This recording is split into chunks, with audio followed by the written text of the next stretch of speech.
Subscribe now and press the bell icon for listening various Bengali audio stories. ভিন্ন স্বাদের গল্প শুনতে এখনই সাবস্ক্রাইব করুন সংকেত অডিও স্টোরিজ। মদ্যপান, ধূমপান এবং মাদক সেবন স্বাস্থ্যের পক্ষে ক্ষতিকর। সংকেত অডিও স্টোরি কোনোভাবেই একে সমর্থন করে না। আমাদের আজকের গল্পটা সম্পূর্ণরূপে প্রাপ্তবয়স্কদের জন্য।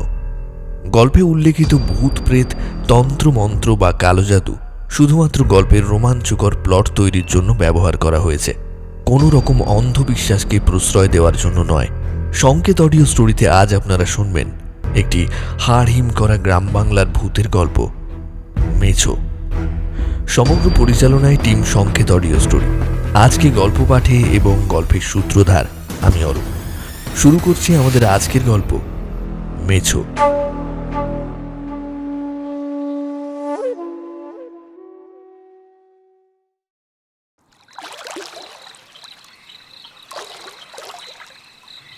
ঠাকুরদা, এটা তো মেসোর বিল।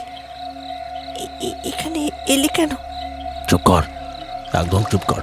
ওর নাম নিবি না, তাড়াতাড়ি কাজ সেরে ফিরতে হবে। আমি 3 গোনার সঙ্গে সঙ্গে বস্তাটা ঠেলে জলে ফেলে দিবি, বুঝলি? 1, 2, 3।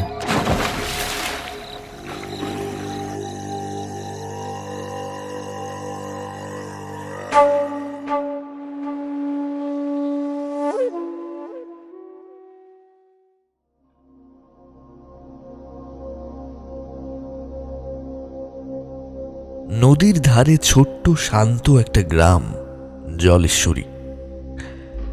গ্রামের পাশ দিয়ে বয়ে গেছে প্রশস্ত ডুমরি নদী। বর্ষাকাল এলেই নদী যেন নতুন প্রাণ ফিরে পায়। বন ঝাউয়ের মাথায় বাতাস গুনগুন করে, আর ভোর হলে দূর থেকে ভেসে আসে মাছরাঙার ডাক। কিন্তু বছরের একটা সময় এই গ্রামটা যেন হঠাৎ বদলে যায়। আষাঢ়ের শুরু থেকে টানা 4 মাস নদীতে মাছ ধরা সম্পূর্ণ নিষিদ্ধ। এই সময় নদীতে মাছ ডিম ছাড়ে, নতুন প্রাণ জন্মায় নদীর বুকে।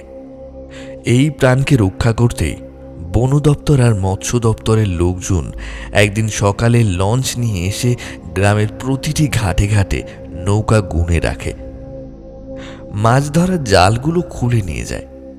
নৌকার পাশ বা লাইসেন্স সাময়িকভাবে বাতিল করে দেয়।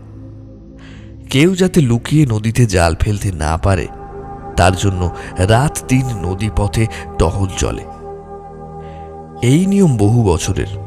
প্রথম অনেক জেলে আপত্তি করেছিল, কিন্তু পরে সবাই বুঝেছিল এই 4 মাস নদীকে ছেড়ে না দিলে বাকি 8 মাস নদীও তাদের পেট ভরাতে পারবে না। তাই বর্ষার 3 মাস সময় জলেশ্বরী গ্রামের ঘাটগুলো অদ্ভুত নীরব হয়ে থাকে। কোথাও কোনো জাল নেই, কোনো মাছ ধরার নৌকা নেই। যে ঘাটে অন্য সময় ভোর থেকেই জেলেদের হাঁক ডাক শোনা যেত, সেখানে এখন শুধু কাদামাটি, বৃষ্টির জল আর বাতাসের শীষ। সেদিনও ঠিক এমনই এক বর্ষার সন্ধ্যা। সকাল থেকেই আকাশ কালো হয়েছিল। বিকেলের পর থেকে বৃষ্টি যেন আকাশ ফুঁড়ে নামল। বিদ্যুতের ঝলকানিতে মাঝে মাঝে নদীর বুক সাদা হয়ে উঠছে। তারপরই আবার চারিদিক অন্ধকার। টিনের চালের উপর বৃষ্টির শব্দ এমন হচ্ছিল যেন হাজার হাজার মানুষ একসঙ্গে চালের উপর মুঠো মুঠো কাঁকড় বালি ছুঁড়ে মারছে।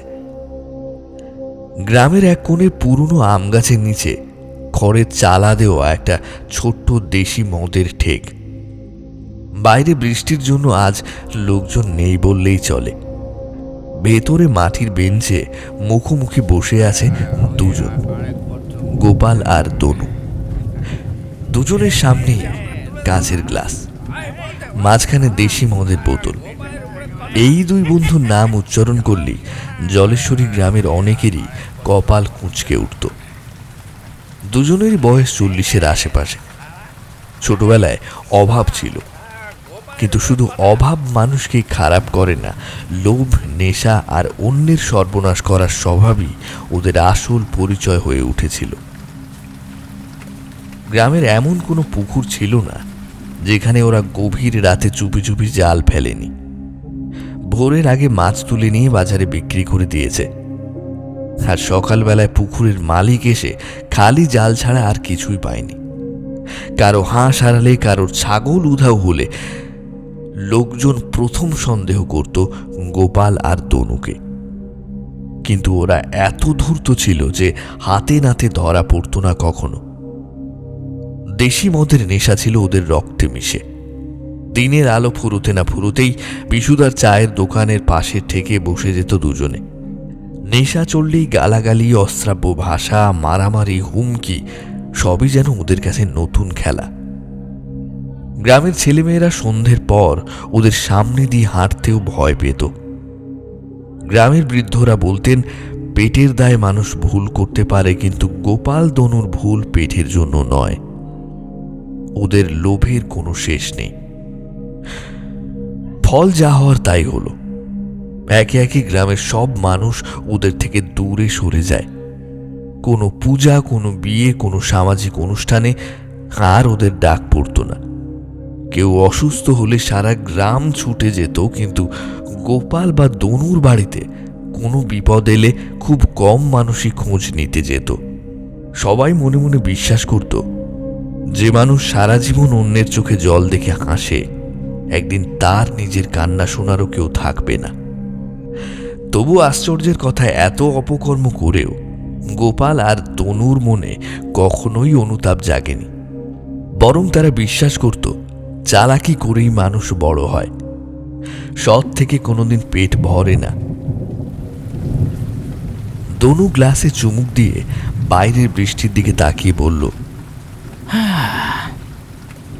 এই বৃষ্টি যদি আর 2-3 দিন চলে, নদী এবছর একেবারেই কানায় কানায় ভরি যাবে। গোপাল মুচকি হেসে গ্লাসটা তুলে বলল, নদী তো ভরবেই, মাছ ধরার উপায় নেই। 4 মাস শুধু বসে বসেই নদীর দিকে তাকায় থাকতে হবে। মাসে 7 দিন মাত্র ইলিশ ধরার অনুমতি আছে। নিয়ম মেনি তো চলতেই হবে, না হইলে শালার জাল, নৌকা সব বাজেয়াপ্ত করবে। শালা সংসার চলবে কি করে সেইটাই তো বুঝতে পারতেছি না। সেদিন রাত বাড়তে বাড়তে প্রায় 10:30। বৃষ্টির দাপট তখনও একটুও কমেনি। কাদামাখা সরু গ্রামের পথ ধরে টলতে টলতে এগিয়ে আসছিল দনু। হাতে একটা পুরনো ছাতা। ছাতাটা বৃষ্টির চেয়ে বাতাসেই বেশি উল্টে যাচ্ছে। শরীর থেকে দেশি মদের তীব্র গন্ধ বেরোচ্ছে। নেশার ঘোরে সে গলা ছেড়ে একটা পুরনো ভাটিয়ালি গান গাইতে গাইতে নিজের উঠোনে ঢুকলো। ধপাস করে গিয়ে দরজার সামনে গিয়ে দাঁড়ালো। ওই ওই কমলা, আরে দরজাটা খোল তো, দরজাটা খোল। কতক্ষণ দাঁড় করায় রাখবি রে? খুলে দে, দরজা খোল। ভেতর থেকে কোনো উত্তর এলো না। শুনতে পাচ্ছিস না নাকি? কমলা, কমলা, কমলা। দনু আবারও জোর করে ধাক্কা মারল। কিছুক্ষণ পর দরজাটা কড়মড় শব্দে খুলে গেল। হাতের কুপির আলো নিয়ে দাঁড়িয়ে আছে দনুর স্ত্রী কমলা। মুখটা রাগে গম্ভীর। দনুর দিকে একবার তাকিয়ে নাক কুঁচকে বলল, বাবা বাবা বাবা বাবা, আজ তো দেখি একের মহারাজা হয়ে ফিরেছেন। বলি, মদ গিলে বাড়ি আসারও তো একটা সময় থাকে নাকি? হ্যাঁ, আরে আজ একটু বন্ধুদের সঙ্গে বসেছিলাম। এত এত রাগ করছিস কে? রাগ করিসনি, রাগ করিসনি। একটু তোমার এই একটু শুনতে শুনতে আমার কান পচে গেছে। সংসারে চাল নেই, ডাল নেই, বাবুর মদের নেশা একদিনও কমে না। সারাদিন মাথার ঘাম পায়ে ফেলে খাটি আমি। 2 প্যাক খেলে এত সমস্যা কোন জায়গায় তোর বল দেখিনি? শালা বক বক বক বক, হাট শালা। খাটো, এখন 4 মাস নদীতে মাছ ধরা বন্ধ। ঘরে টাকা আসছে কোত্থেকে? দাঁড় করে আমি চাল আনছি, আর তুমি বসে বসে মদের থেকে টাকা উড়াচ্ছ। তুই আবার শুরু করলি? কাল মুদি এসে বলে গেছে বাকিতে আর কিচ্ছু দেবে না। মেয়েটার জন্য এক মুঠো দুধ জোটাতে পারছি না। এসব কি তোমার কানে যায়? এসব কত, সারাদিন বাইরে বাইরে থাকি, বাড়ি ফিরে একটু শান্তি পাবো তাও না। দনু আর কোনো উত্তর দিল না। ঘুমন্ত মেয়ের মাথায় একবার হাত বুলিয়ে ভেজা গামছাটা এক কোণে ছুঁড়ে ফেলে ঘরের ভেতর ঢুকে ধপাস করে খাটের উপরে গিয়ে পড়ল। মুহূর্তের মধ্যেই নেশায় চোখ দুটো বুজে এলো।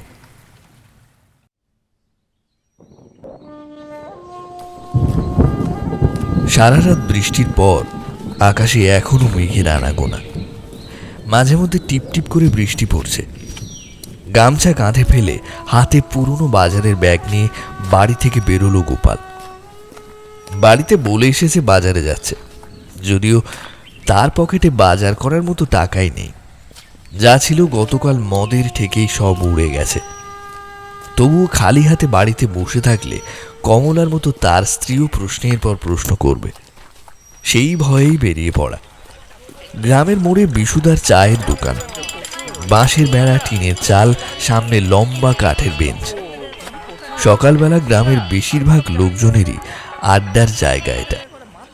দোকানের সামনে এসেই গোপাল দেখল বেঞ্চের এক কোণে মাথা নিচু করে বসে আছে দনু, হাতে ধোঁয়া ওঠা মাটির ভাঁড়। গোপাল হেসে বলল, কিরে, কাল কেমন ঝেঁটালো বউ? রাতের নেশা কাটলো? দনু মুখ তুলে কটমট করে তাকিয়ে বলল, নেশা খেয়ে ঠিক আছে, কিন্তু বাড়ির ঝগড়াটা এখনো মাথায় ঘুরছে। আমার অবস্থা তোর মতো রে ভাই। ঘরে চাল নেই, টাকা নেই, 4 মাস মাছ ধরা বন্ধ, কি করে যে সংসার চলবে? হ্যাঁ, নদীতে জাল ফেলতে পারি না, কিন্তু ইলিশ ধরার তো আলাদা অনুমতি আছে। শুনলাম কয়েকদিনের জন্য ছাড় দিয়েছে। হ্যাঁ আমি শুনেছি, কিন্তু জাল কোথায়? আমাদের তো একটা ভালো ইলিশের জালও নেই। কারো কাছ থেকে যে ধার করে আনবো, তা গ্রামের লোক তো আমাদের এক ঘরে করে দিয়েছে। দনু একটু চুপ করে থেকে বলল, যদি ভানুদার কাছ থেকে জালটা ধার নেওয়া যায়। খেপেছিস নাকি? সে কি এত সহজে দেবে নাকি? শালা এমনি শেষবারের কেসার জন্য আমাদের হন্যে হয়ে খুঁজে বেড়াচ্ছে শালা। চেষ্টা করি দেখতে ক্ষতি কি? হাত পা ধরি ক্ষমা সেই নেব। এখন একটা বড় ইলিশ উঠলেই কয়েক হাজার টাকা। 2-4টে মাছ পেলি সংসারটা অন্তত কদিনের জন্যই বাঁচে। কাল রাতে আমার বাড়িতে অশান্তি হয়েছে রে। বউ বলেছে কতদিন আর ধার করে সংসার চলবে, মুদি মুখ ফিরিয়ে নিচ্ছে। আমার কমলাও সেই একই কথা বলিছে। গোপাল উঠে দাঁড়াতে যাচ্ছিল, ঠিক সেই সময় দোকানের বাইরের কাদামাখা রাস্তা দিয়ে দুজন লোককে এগিয়ে আসতে দেখা গেল। লোক দুটো ধীরে ধীরে চায়ের দোকানের দিকে এগিয়ে আসছে। একজন বিশাল চেহারা, চওড়া বুক, মোটা ঘাড়, পেটানো শরীর। অন্যজন লম্বা, শুকনো, কুচকুচে কালো মুখ। দূর থেকেই তাদের দেখে দনুর মুখের হাসিটা মিলিয়ে গেল। গোপাল নিচু গলায় বলল, মতন আর কালু, ভানু সর্দারের 2 শালা। শালা এখানে আসতেছে কেন? মতন ছিল গ্রামের কুখ্যাত মস্তান। তার হাতে জোর নিয়ে গ্রামের লোকেদের মধ্যে অনেক গল্প প্রচলিত ছিল। আর কালু ছিল আরও ভয়ঙ্কর। চুপচাপ কম কথা বলতো, কিন্তু রাগলে কি করতে পারে তা কেউ জানত না। ভানু সর্দারের হয়ে টাকা আদায় থেকে শুরু করে লোকেদের ভয় দেখানো, খুন রাহাজানি, সব কাজেই এই দুজনের নাম জড়িয়েছিল। দুজনেই দোকানের সামনে এসে দাঁড়ালো। মতন গম্ভীর গলায় বলল, এই যে মানিক চাঁদ, চললে কোথায়? কোথাও না, একটু কাজ ছিল। কাজ? হ্যাঁ, ভানুদা তোদের ডেকেছে? এখন ভানুদা যখন ডাকে তখন তখন দেখতে নাই। বেশি প্রশ্ন করলে ভালো হবে না, বলে দিলাম। চল চুপচাপ। তোদের মতো 2টো লোককে তুলে নিয়ে যেতে আমাদের বেশি সময় লাগবে না, মনে রাখিস। দনু গোপালের দিকে তাকালো। গোপাল কিছুক্ষণ মথুন আর কালোর মুখের দিকে তাকিয়ে রইল। তারপর ধীরে ধীরে বলল, ঠিক আছে। দুজনেই দোকান থেকে বেরিয়ে গ্রামের উত্তর পাড়ার দিকে হাঁটতে শুরু করলো। এই গ্রামের নাম শুনলেই লোকের মনে আর একজনের নাম আসে, ভানু সর্দার। লোকটা টাকার জোরে বড় হয়েছে, কিন্তু মনটা ছিল কাদার থেকেও নোংরা। সুদের কারবার করে গ্রামের কত মানুষের ভিটে মাটি নিজের নামে লিখিয়ে নিয়েছে তার হিসেব কেউ জানে না। বিপদে পড়ে কেউ তার কাছে টাকা চাইতে গেলে সে আগে মানুষের অসহায়ত্ব দেখে হাসত, তারপর এমন সুদে টাকা দিত যে শোধ করতে গিয়ে অনেকের সর্বস্ব বিক্রি হয়ে যেত। শুধু সুদখোরি নয়, মিথ্যে কথা বলা, লোক ঠকানো, জেলেদের জাল আটকে রাখা, দরিদ্র মানুষের প্রাপ্য টাকা মেরে দেওয়া, এমন কোনো বদগুণ ছিল না যা ভানু সর্দারের মধ্যে ছিল না। দুপুর গড়িয়ে তখন ঠিক 12টা। বৃষ্টিটা আপাতত থেমেছে। মেঘে ঢাকা আকাশের ফাঁক দিয়ে ফ্যাকাশে একটা রোদ উঠেছে। কাদামাখা রাস্তা পেরিয়ে গোপাল আর দনু এসে দাঁড়ালো ভানু সর্দারের বাড়ির সামনে। গ্রামের অন্য সব বাড়ির তুলনায় ভানুর বাড়িটা বেশ আলাদা। উঁচু ইটের পাঁচিল ঘেরা বিশাল উঠোন, একপাশে টিনের ছাউনি দেওয়া গোয়াল ঘর, অন্য পাশে সারি সারি নারকেল আর সুপারি গাছ। উঠোনের মাঝখানে একটা পুরনো কাঁঠাল গাছ, তার নিচেই মোটা কাঠ দিয়ে বানানো চওড়া একটা আরাম কেদারা। সেই চেয়ারেই আধশোয়া হয়ে বসে আছে ভানু সর্দার। 55-56 বছর বয়স হবে। মাথার সামনের দিকটা টাক পড়ে চকচক করছে। মোটা গোঁফ জোড়া দুটো একেবারে যেন ঝাঁটার মতো। চোখে চিরকালীন কুটিলতা। গায়ে সাদা গেঞ্জি, কোমরে লুঙ্গি। বিশাল ভুঁড়িটা চেয়ারের উপরে ছড়িয়ে আছে। এক হাতে পান আর এক হাতে তালপাতার পাখা নেড়ে নিজেই বাতাস করছে। মুখ ভর্তি পান জর্দার লাল রস। দনু গলা খাকরানি দিয়ে বলল, ভানুদা, আমাদের আমাদের ডেকেছিলে?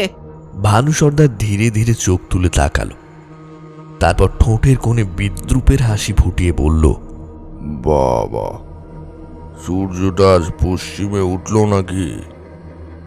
আমাকে মনে আছে তোমাদের মানিকচাঁদ? গোপাল আর দনু ইতস্তত করে ভানু সর্দারের বিরাট আরাম কেদারার পাশে মাটিতে বসে পড়ল। কি ব্যাপার?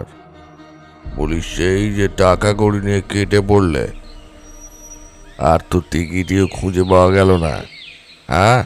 দনু মাথা নিচু করে বলল, ভানুদা, খুব বিপদে পড়িছি। আপনার ওই ইলিশের জালটা 2 দিনের জন্য একটু ধার যদি দিতেন। কথা শেষ হতে না হতেই ভানু সর্দার হো হো করে হেসে উঠল।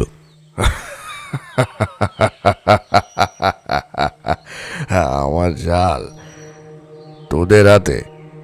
শুয়োরের বাচ্চা বলে কি?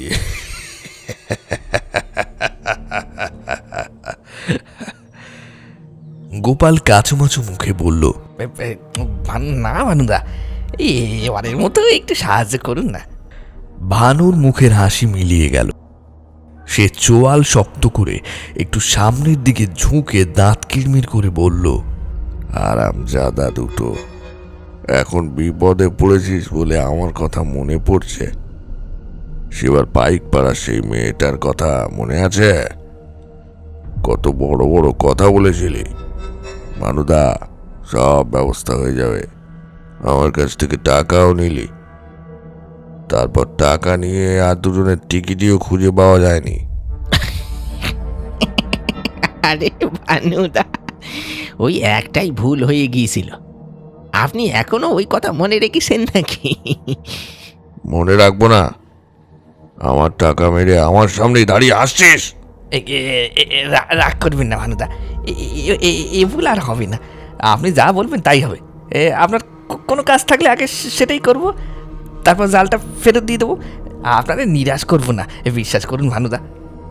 ভানু সর্দার কিছুক্ষণ দুজনের মুখের দিকে স্থির তাকিয়ে রইল। তারপর ঠোঁটের কোণে ধীরে ধীরে একটা অদ্ভুত হিসেবি হাসি ফুটে উঠল। ভানু পানের রসটা একপাশে থুথু করে ফেলে দিয়ে ধীরে ধীরে উঠে দাঁড়ালো।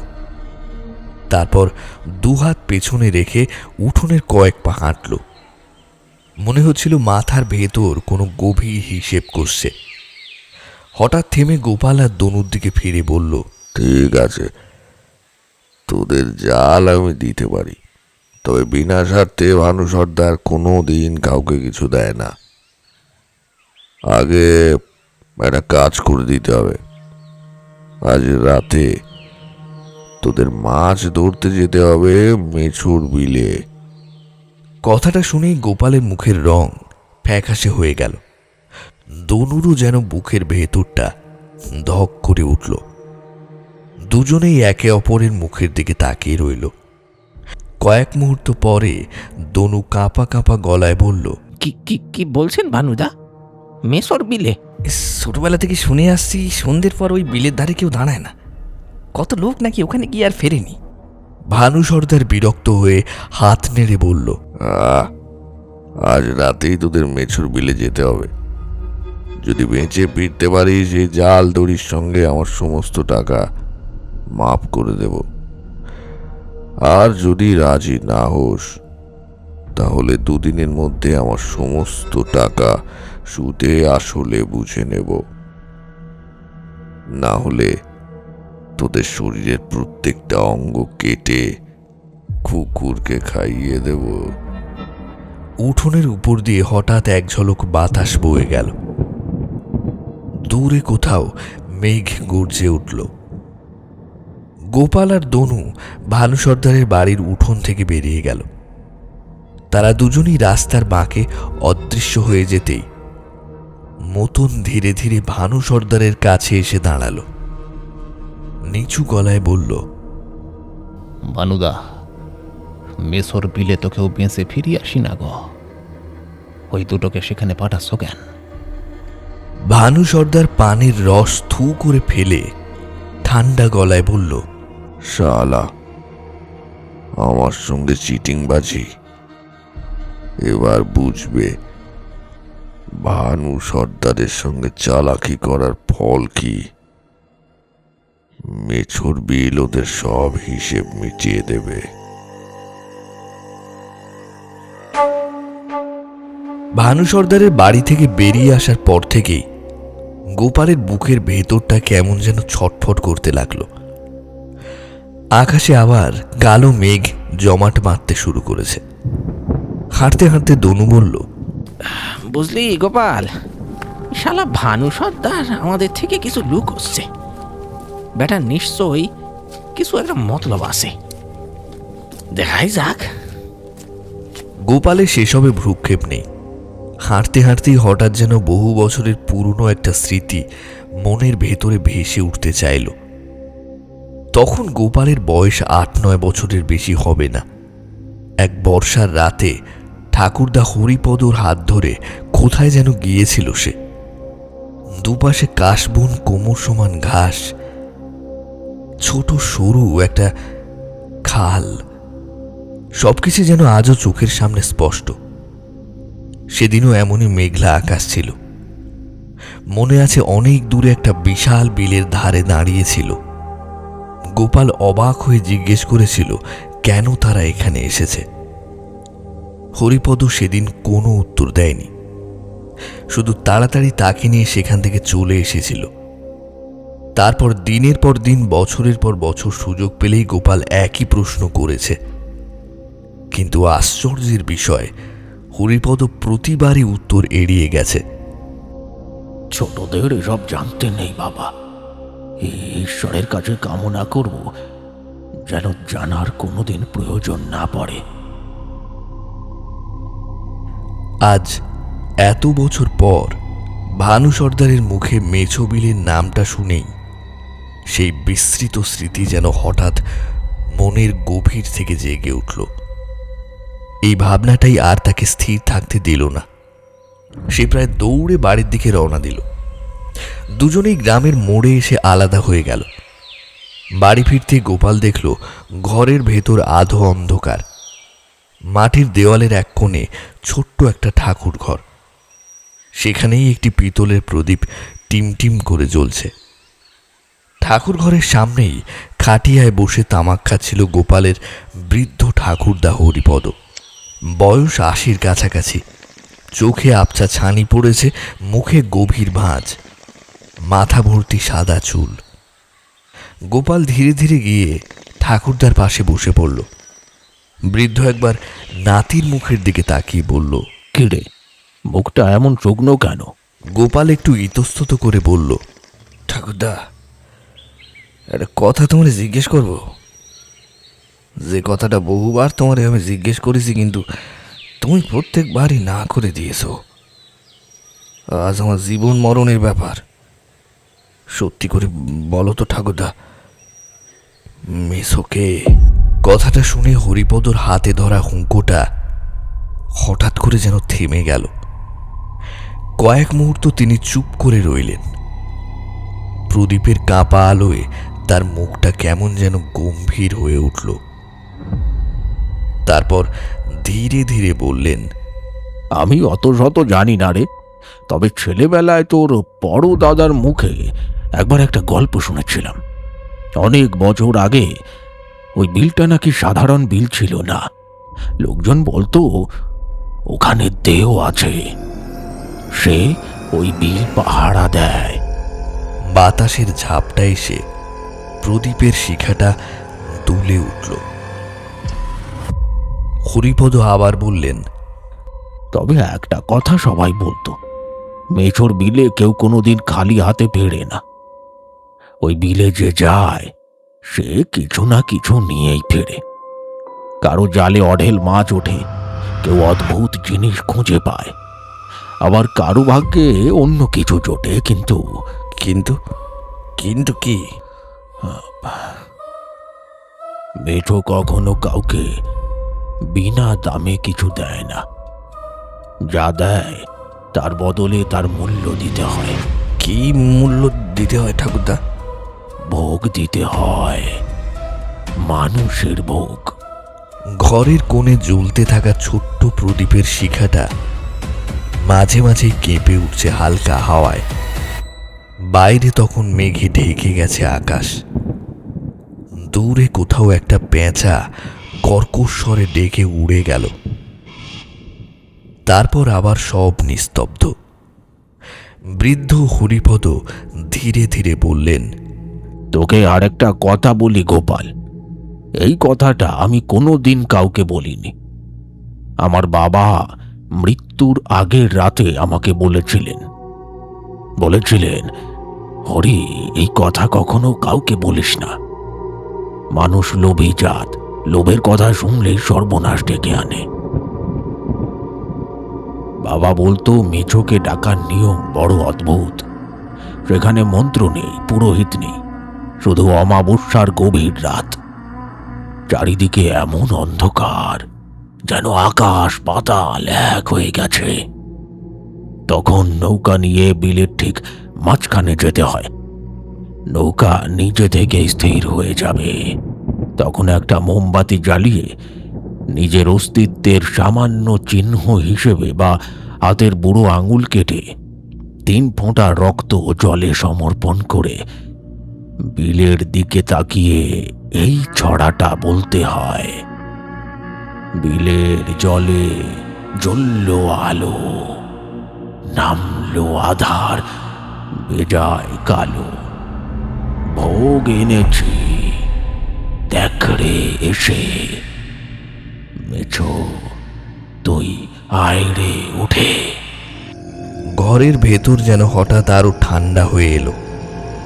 গোপালের মেরুদণ্ড দিয়ে একটা ঠান্ডা স্রোত বয়ে গেল। হরিপদ নিচু গলায় বলল, ছড়া শেষ হতেই যদি বিলের জল একেবারে নিস্তব্ধ হয়ে যায়, যদি হাওয়া থেমে যায়, তাহলে বুঝবি মেছো তোর ডাক শুনেছে। আর এক মুহূর্ত দাঁড়িয়ে থাকা যাবে না। সঙ্গে যা ভোগ নিয়ে গেছিস সেটা জলে ফেলে দিয়ে জাল ফেলবি। প্রথমবার যা উঠবে তাতেই তোর 14 পুরুষের জীবন বদলে যাবে। এরপর নৌকা ঘুরিয়ে চলে আসতে হবে, একবারও পিছনে তাকাবি না। আর একটা কথা মনে রাখিস গোপাল, মেছো যদি একবার ডাক শুনে সময়ের মধ্যে ভোগ না পেয়ে ফিরে যায়, তাহলে আর রক্ষে নেই। হরিপদর কথা শেষ হতেই ঘরের ভেতর অদ্ভুত একটা নিস্তব্ধতা নেমে এলো। গোপাল অনেকক্ষণ বৃদ্ধের মুখের দিকে তাকিয়ে রইল। তারপর ধীরে ধীরে উঠে দাঁড়ালো। তার গলায় আর আগের সেই কৌতূহল নেই, বরং জমাট বাঁধা রাগ। ছোটবেলায় ছোটবেলায় তো একদিন তুমি আমার মেসোর বিলে নিয়ে গিয়েছিলে, মনে আছে? তোমার কাঁধে একটা বড় শটের বস্তা ছিল। আমি বারবার জিজ্ঞেস করেছিলাম বস্তার ভিতরে কি আছে। তুমি বলেছিলে ছাগল। বৃদ্ধের মুখের রং মুহূর্তের মধ্যে বদলে গেল। হাতে ধরা হুঁকোটা কাঁপতে কাঁপতে মাটিতে পড়ে গেল। কপাল বেয়ে টপ টপ করে ঘাম ঝরতে লাগলো। গোপালের চোখ দুটো রক্তবর্ণ হয়ে উঠল। ও এক পা এগিয়ে এসে কাঁপা গলায় বলল, আজ সব বুঝতে পারছি। আমার মা আমার ছেড়ে কোথাও চলে যায়নি, তাই তো? বলো, এতদিন ধরে আমার মিথ্যে কথা শুনিয়েছো, গ্রামের সবাই যে বলেছো আমার মা অন্য একজনের সঙ্গে পালিয়ে গেছে। আমিও তাই বিশ্বাস করেছি। গ্রামের লোকের কাছে অপমানিত হতে হয়েছে প্রতিটা মুহূর্ত। আজ মনে হচ্ছে সত্যিটা অন্যরকম, তাই না ঠাকুরদা? গোপালের চোখ বেয়ে রাগ আর অপমানের আগুন যেন জ্বলে উঠল। সে বৃদ্ধের কাঁধ দুহাত দিয়ে শক্ত করে ঝাঁকিয়ে বলল, সত্যিটা বলো, ওই বস্তার ভেতরে আমার মারে নিয়ে শালা বুড়ো ভাম আমার জীবনটা শেষ করেছিস তুই। আজ তোরে আমি শেষ করব। গোপালের দুটো হাত শক্ত করে চেপে বসলো হরিপদর গলায়। কিছুক্ষণের দাপাদাপির পর নিস্তেজ হয়ে গেল হরিপদ।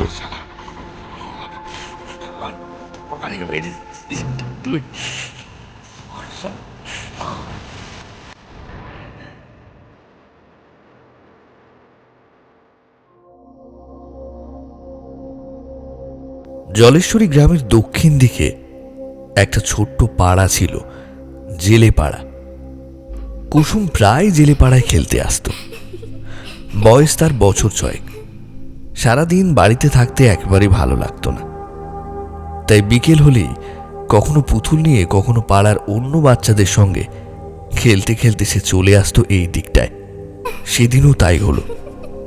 কিন্তু খেলতে খেলতে কখন যে বিকেল গড়িয়ে সন্ধে হয়ে গেছে কুসুম তা টেরই পায়নি। পশ্চিম আকাশের শেষ আলোটুকু তখন ধীরে ধীরে মুছে যাচ্ছে। চারিদিকে নেমে আসছে গাঢ় মেঘ। দূরের বাড়িগুলোতে একে একে কুপি আর বৈদ্যুতিক বাতি জ্বলে উঠছে। কোথাও রান্নার ধোঁয়া উঠছে, কোথাও সন্ধ্যের শাঁখ বাজছে। কুসুম একা একা বাড়ির দিকে ফিরছিল। জেলেপাড়া থেকে তার বাড়ি যাওয়ার একটা ছোট্ট রাস্তা ছিল। সেই রাস্তা ধরে গেলে একটা সরু খালের পাশ দিয়ে যেতে হয়। বর্ষায় খালটা জলে ভরে উঠত।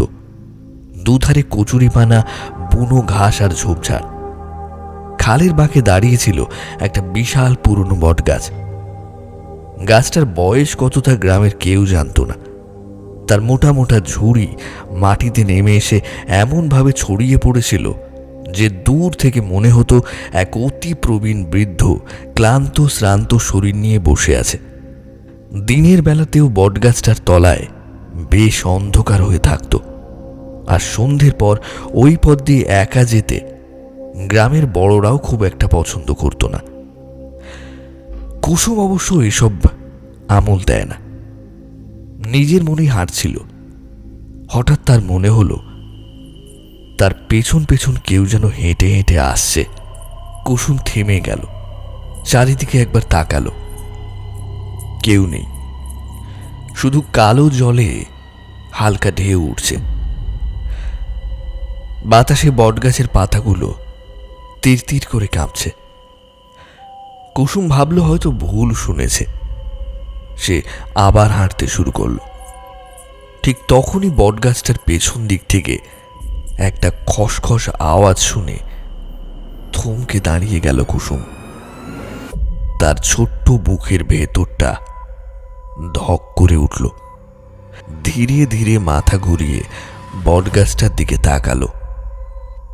দেখল বটগাছের বিশাল গুঁড়ির পেছন থেকে যেন কিছু একটা বেরিয়ে আসছে ধীরে ধীরে।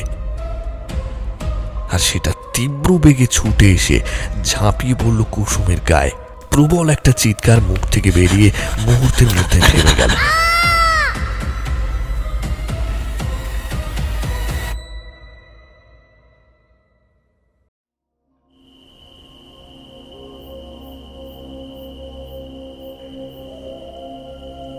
রাত তখন প্রায় 11:30। আকাশ জুড়ে কালো মেঘের আস্তরণ। মাঝে মধ্যে বিদ্যুতের চিকচিক আলো এক মুহূর্তের জন্য চারিদিকে আলোকিত করে আবার সবকিছু অন্ধকারে ডুবিয়ে দিচ্ছে। টিপটিপ করে বৃষ্টি পড়ছে। বিলের চারপাশে কাশবনগুলো বাতাসে দুলছে। তাদের ঘর্ষণের শব্দ শুনলে মনে হয় যেন অন্ধকারে কেউ ফিসফিস করে কথা বলছে। দূর থেকে এক নাগারে শিয়ালের ডাক ভেসে আসছে। তারপর আবার নিস্তব্ধতা। মেচু বিলের ঘাটে ছোট্ট কাঠের নৌকাটা বাঁধাই ছিল। ঠিক তখনই অন্ধকার চিরে দুটো ছায়ামূর্তি এসে দাঁড়ালো ঘাটে। একজন গোপাল, অন্যজন দনু। গোপালের কাঁধে ঝোলানো একটা বড় ভারী চটের বস্তা। বস্তাটার মুখ শক্ত করে দড়ি দিয়ে বাঁধা। এত ভারী যে হাঁটতে হাঁটতে বারবার কাঁধ বদলাতে হচ্ছিল তাকে। ঘাটে এসে গোপাল নিচু কিন্তু দৃঢ় গলায় বলল, দনু, বস্তাটারে কাঁধে নে, আমি নৌকাটা খুলি। দনু অবাক হয়ে বস্তাটার দিকে তাকালো। হাতে তুলতেই বুঝল বস্তাটা বেশ ভারী। কপাল কুঁচকে বলল, এত ভারী, এর ভেতরে কি আছে রে? গোপাল কোনো উত্তর দিল না। সে শুধু চারিদিকে একবার তাকিয়ে নৌকার দড়িটা খুলতে খুলতে বলল, সেসব বলার সময় এখন নেই। আমি যা বলছি চুপচাপ তাই কর। একটাও বাড়তি প্রশ্ন করবি না। সব কিছুর উত্তর সময় মতো পেয়ে যাবি। দনু আর কিছু বলল না, কেবল একবার বস্তাটার দিকে তাকালো। অদ্ভুত একটা অস্বস্তি তার বুকের ভেতর জমতে শুরু করেছে। দুজনে মিলে নৌকাটা জলে নামাল।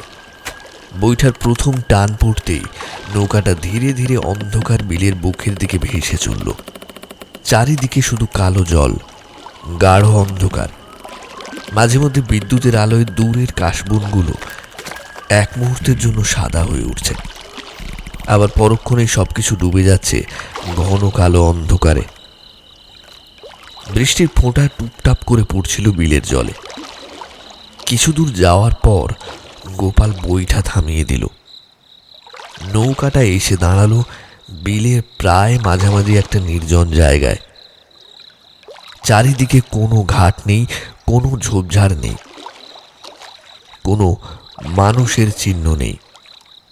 শুধু যতদূর চোখ যায় কালো জল। নৌকার চারপাশে ছোট ছোট ঢেউ এসে ধাক্কা মারছে। দনু পকেট থেকে একটা বিড়ি বের করে দাঁতে চেপে ধরল। দেশলাই জ্বালিয়ে বিড়িতে টান দিয়ে গোপালের দিকে তাকিয়ে বলল, তোর মতলবটা কি বলতো? ভানুদার জাল আনতে গিয়ে তুই একটা বস্তা নিয়ে এলি। এত ভারী বস্তা, তার মধ্যে কি আছে? আর এই রাত দুপুরে মেসর বিলের মাঝখানে এইসব বসে আসি আমরা, ব্যাপারটা কি? গোপাল ধীরে ধীরে তাকালো দনুর দিকে। তার চোখে অদ্ভুত এক স্থিরতা। শোন দনু, এ জলের তলায় একটা দেহ আছে, মেসো। এই বিলে যে আসে সে নাকি কোনোদিন খালি হাতে ফেরে না। এমন কিছু পায় যা তার জীবন বদলে দেবে। কিন্তু মেসো বিনা দামে কিছু দেয় না, তারে ভোগ দিতে হয়। ভোগ? কিসের ভোগ?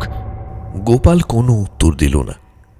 পকেট থেকে একটা ছোট্ট মোমবাতি বের করে নৌকার পাটাতনের উপরে রাখল। তারপর ধীরে ধীরে বলল, শোন, আমি যখন আঙুল কেটে 3 ফোঁটা রক্ত জলে ফেলবো, তখন তুই ওই বস্তাটা জলে ফেলে দিবি। দনু কিছুক্ষণ গোপালের মুখের দিকে তাকিয়ে রইল। প্রথমে ভেবেছিল গোপাল হয়তো নেশার ঘোরে কোনো পাগলামি করছে, কিন্তু পর মুহূর্তেই তার চোখের সামনে যা ঘটল তাতে তার মুখের সমস্ত হাসি মিলিয়ে গেল। পকেট থেকে একটা ছোট্ট ছুরি বের করল গোপাল। তারপর বাঁ হাতের বুড়ো আঙুলটা সামান্য কেটে দিল। অন্ধকারের মধ্যেও ক্ষতস্থান থেকে ছোট একটা রক্তর বিন্দু বেরিয়ে এলো। দনু হাঁ হয়ে তাকিয়ে রইল। গোপাল ধীরে ধীরে নৌকার কিনারায় গিয়ে হাঁটু মুড়ে বসল। তারপর আঙুলটা জলের ঠিক উপরে ধরে রাখল। টুপ করে এক ফোঁটা রক্ত কালো জলে পড়ল। এরপর দ্বিতীয় ফোঁটা এবং তৃতীয় ফোঁটা। গোপাল তারপর জলের দিকে নিচু হয়ে তাকিয়ে খুব ধীরে, প্রায় ফিসফিস করে একটা ছড়া কাটার মতো কি যেন বলতে শুরু করলো। বিলের জলে জ্বলল আলো, নামলো আধার বেজায় কালো, ভোগ এনেছি দেখ রে সে, মেসো তুই আইরে উঠে। শেষ শব্দটা উচ্চারিত হওয়ার সঙ্গে সঙ্গে মেসো দনু লক্ষ্য করলো চারিদিকে যেন হঠাৎ একটা পরিবর্তন এসেছে। কিছুক্ষণ আগেও যে বাতাসে বিলের জল কাঁপছিল তা আচমকাই যেন থেমে গেল। বৃষ্টির ফোঁটাগুলো যেন মুহূর্তের মধ্যে থমকে দাঁড়িয়ে আছে। নৌকাটা একেবারে স্থির। মনে হলো যেন কোনো একটা অদৃশ্য হাত নৌকাটাকে শক্ত করে ধরে আছে। এবার গোপাল খুব নিচু গলায় বলল, এবার বস্তাটা ফেলে দে, তাড়াতাড়ি বস্তাটা ফেলে দে এখনই। দনু ধীরে ধীরে বস্তাটার কাছে এগিয়ে গেল। বস্তাটা নৌকাটার এক কোণে পড়েছিল, মুখটা শক্ত দড়ি দিয়ে বাঁধা। এতক্ষণ সেটাকে নিছক ভারী কোনো জিনিস বলেই মনে হচ্ছিল। দনু দুহাতে বস্তাটাকে ধরল, তারপর নৌকার কিনারায় টেনে নিয়ে যেতে লাগলো। ঠিক তখনই বস্তাটা নড়ে উঠল, আর তারপরেই বস্তার ভেতর থেকে ভেসে এলো একটা অস্পষ্ট দম বন্ধ করা শব্দ। ছেড়ে দাও আমাকে, ছেড়ে দাও আমাকে, আহ আহ আহ। দনু এক ঝটকায় পিছিয়ে এলো। বিলের নিস্তব্ধতার মধ্যেই সেই চিৎকার যেন চারিদিকের কালো জল কাশবন আর আকাশের নিচে প্রতিধ্বনিত হয়ে আবার ফিরে এলো। দনুর চোখ ধীরে ধীরে এবার গোপালের দিকে উঠল, কারণ বস্তার ভেতর থেকে যে কণ্ঠস্বরটা ভেসে আসছে সেটা তার অতি পরিচিত। অজানা একটা আশঙ্কায় বুকের ভেতর বরফের মতো জমে উঠল দনুর। আর এক মুহূর্ত দাঁড়িয়ে থাকতে পারল না দনু। হঠাৎ ঝাঁপিয়ে পড়ে সে বস্তার মুখের দড়িটা এক টানে খুলে দিল। আর খুলে দিতেই দনু যা দেখল তাতে তার বুকের ভেতরটা যেন শূন্য হয়ে গেল। বস্তার ভেতর থেকে ধীরে ধীরে বেরিয়ে এলো একটা ছোট্ট শরীর। ভেজা চুল কপালে লেপ্টে আছে, মুখে আতঙ্কের ছাপ, চোখ দুটো ভয়ে বিস্ফারিত। নৌকার পাটাতনের উপরে ধপাস করে পড়ে গেল দনু। বস্তার ভেতরে যে অন্য কেউ নয়, তার নিজেরই 6 বছরের মেয়ে কুসুম। কুসুম, বাবা, আহ আহ আহ। কুসুম কাঁপতে কাঁপতে বাবার দিকে তাকিয়ে রইল। মুখ দিয়ে কোনো শব্দ বেরোচ্ছে না, শুধু চোখ থেকে জল গড়িয়ে পড়ছে। দনুর দৃষ্টি ধীরে ধীরে গোপালের দিকে উঠল। প্রথমেই সেই দৃষ্টিতে ছিল বিস্ময়, তারপর বিস্ময় বদলে গেল আতঙ্ক, আর সেই আতঙ্ক মুহূর্তের মধ্যেই পরিণত হলো তীব্র এক ক্রোধে। শালা, আমার আমার মেয়েরে তুই বস্তায় ভরে এনেছিস মেসরে ভোগ দিবি বলে? শেষাস না ধনু, আমার নিজের ঠাকুরদারে কলা টিপে মেরেছি বুঝলি, নিজের হাতে। কিন্তু মরা মানুষ রে মেসো নেবে না, ওর জ্যান্ত মানুষ চাই। আমি নিজের আপন জন্য শেষ করলাম, আর তুই নিজের মেরে দিতে পারবি না। একবার ভাব মেসো যদি সন্তুষ্ট হয় আমাদের জীবন বদলে যাবে। মাছ টাকা যা চাইবি তাই পাবি, শুধু শুধু একটা বাচ্চার ভোগ। চুপ কর, নিকুচি করেছে তুই আর তোর মেসো। আমার মেয়ের দিকে আর একবার তাকালে তোর শখ উপড়ে নেব আমি। গোপালের মুখের সমস্ত কমলতা এক মুহূর্তে উধাও হয়ে গেল। সে ধীরে ধীরে দাঁত কিড়মিড় করে বলল, বেশ বেশ, শালা শালা দুটোরই আজকে একসঙ্গে ভোগ দেব। কথাটা শেষ হওয়ার আগেই সে ঝাঁপিয়ে পড়ল দনুর উপর। গোপাল তাকে ধাক্কা মেরে নৌকার পাটাতনের উপরে ফেলে দিল। দুজনের মধ্যে শুরু হলো তুমুল ধস্তাধস্তি। নৌকাটা দুলতে লাগলো তীব্রভাবে। একবার গোপাল দনুকে পাটাতনের উপরে চেপে ধরল, তো পরক্ষণেই দনু সমস্ত শক্তি দিয়ে তাকে সরিয়ে দিল।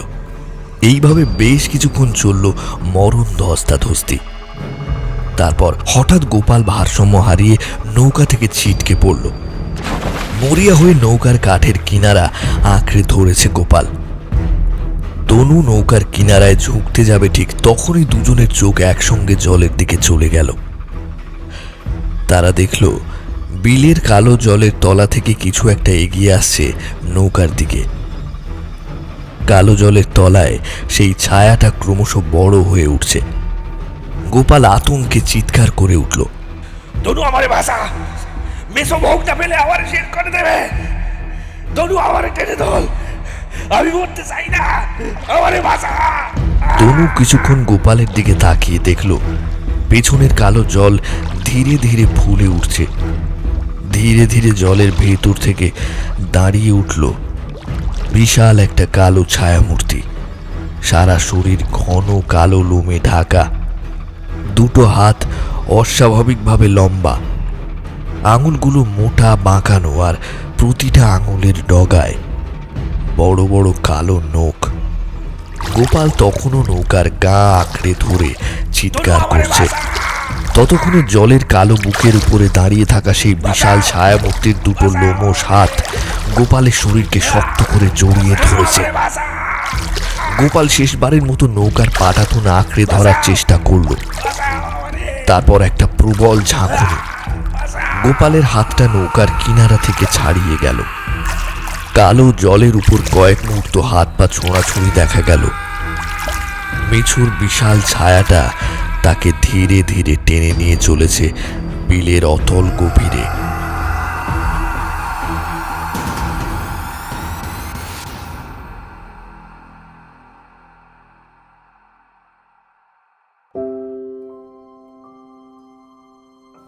সম্বিত যখন ফিরল তখন পূর্ব আকাশে আলো ফুটে উঠেছে।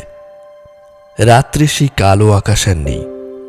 মেঘের ফাঁক দিয়ে সূর্যের প্রথম সোনালি আলো বেরিয়ে এসে বিলের জলের উপর ছড়িয়ে পড়েছে। কখন যে নৌকাটা ভেসে ভেসে বিলের কিনারায় এসে ঠেকেছে তা কিছুই টের পায়নি দনু। কুসুমও তখন বাবার বুকের সঙ্গে জড়িয়ে আছে। সারা রাতের ভয়াবহ অভিজ্ঞতা তার নিজের শরীরও যেন অবশ হয়ে গেছে। দনু ধীরে ধীরে নৌকা থেকে নামতে লাগলো। কুসুমকে কোলে তুলে নৌকার কিনারায় পা রাখতেই হঠাৎ তার চোখ আটকে গেল নৌকার পাটাতনের উপর। কিছু একটা পড়ে আছে। সূর্যের সোনালি আলোয় জিনিসটা চকচক করছে। দনু থেমে গেল। কিছুক্ষণ সে স্থির চোখে জিনিসটার দিকে তাকিয়ে রইল। তারপর ধীরে ধীরে এগিয়ে গেল। নিচু হয়ে জিনিসটা হাতে তুলে নিতেই দনুর চোখে মুখে ঝিলিক খেলে গেল। নিজেকে যেন বিশ্বাসই করতে পারল না। তারপর তার মুখ থেকে বেরিয়ে এলো অদ্ভুত আনন্দে ভরা একটা চিৎকার। দেখ কি পেয়েছি, সোনার মোহর। আমাদের আমাদের সব দুঃখ মিটে যাবে রে, সব দুঃখ মিটে যাবে। তারপর কেটে গেছে বহু বছর। নিজেকে সম্পূর্ণ পাল্টে ফেলেছিল তনু। মাছ ধরতো, পরিশ্রম করত, আর সেই পরিশ্রমের টাকাতেই সংসার চালাতো। জলেশ্বরী গ্রামের মানুষও ধীরে ধীরে ভুলে গেল সেই রাতের কথা। মেছর বিলের অন্ধকারে গোপাল কোথায় হারিয়ে গেল তার কোনো দিন কোনো সন্ধান পাওয়া যায়নি। কেউ বলল সে নাকি ডুবে মারা গেছে। কেউ বলল রাতের অন্ধকারে নৌকা উল্টে তাকে কুমিরে টেনে নিয়ে গেছে। কিন্তু দনু সেই রাতের কথা কোনো দিন কাউকে বলেনি। বারবার শুধু মনে পড়ত মেছু কাউকে খালি হাতে ফেরায় না।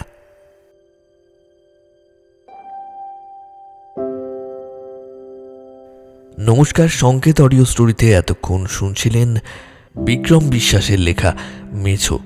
গল্পটি কেমন লাগলো অবশ্যই আমাদের জানাতে ভুলবেন না। আর আপনি যদি আমাদের চ্যানেলে আজ নতুন হয়ে থাকেন তাহলে অবশ্যই সাবস্ক্রাইব করতে ভুলবেন না আমাদের চ্যানেল সংকেত অডিও স্টোরি। এরপর অন্য একদিন অন্য এক সময় আমরা অন্য একটি গল্প এনে হাজির হব। ততক্ষণ পর্যন্ত সকলকে জানাই অসংখ্য ধন্যবাদ।